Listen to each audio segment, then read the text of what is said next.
Krita iki diwiwiti ing sawijining wengi sing peteng lan sepi banget. Sawiji dina ing desa Wufi.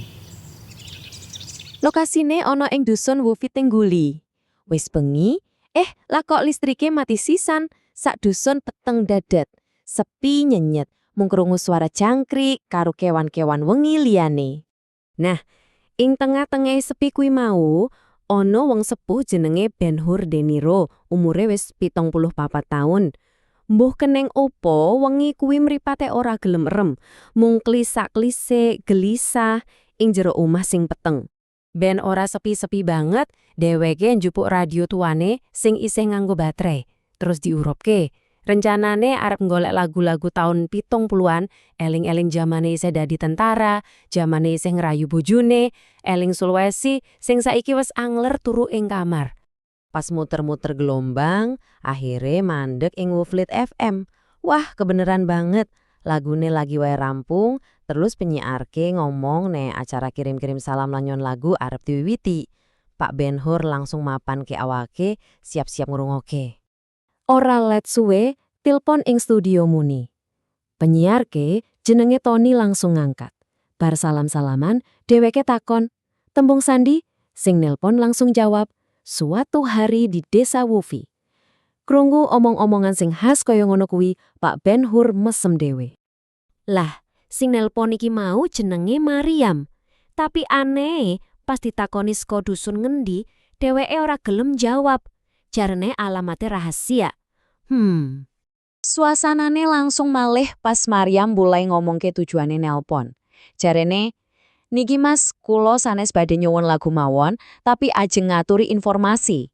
Dheweke cerita, nek mau sore, dheweke nemu dompet ing toko pakan burung cuat-cuit. Mariam terus nyebutke isine dompet kuwi.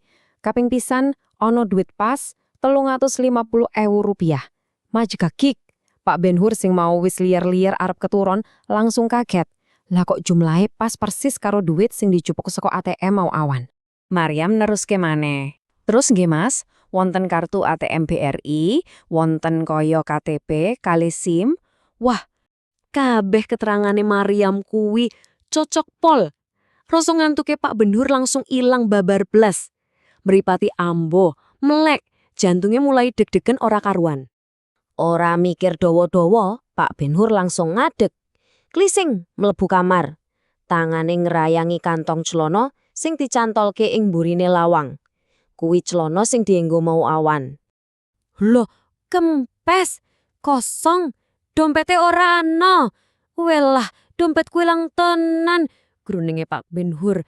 Dheweke saiki yakin 100% dompet sing diomongke ing radio kuwi mesti duweke. Dheweke cepet-cepet malik menyang rumang tengah, njur volume radio dibanterke. Pas kuwi ing radio, Mas Tony lagi ngalem-alem Mariam. "Wah, mulia sanget lho Mbak Mariam niki," omonge. "Jaman angel kaya ngeten, jebul isi ana wong jujur." Krungu kaya ngono, atine Pak Ben-Hur ya rada lega, ana harapan. Terus Mas Tony akhirnya takon, pitakonan sing dienteni banget karo Pak Ben-Hur. Lajen Mbak Mariam, menawi sing kagungan dompet mirengaken siaran niki, pripun caranipun ngubungi jenengan?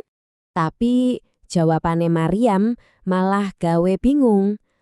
"Oh sanes Mas," jawabe Mariam, suarane rada ragu.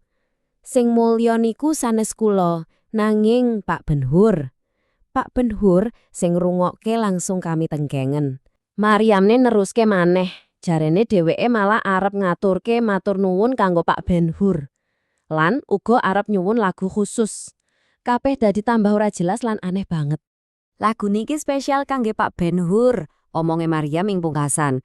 Terus dheweke nyebut judul lagune, "Relakanlah tak perlu kau tangisi." Relakanlah Pak Ben-Hur, tak perlu kau tangisi.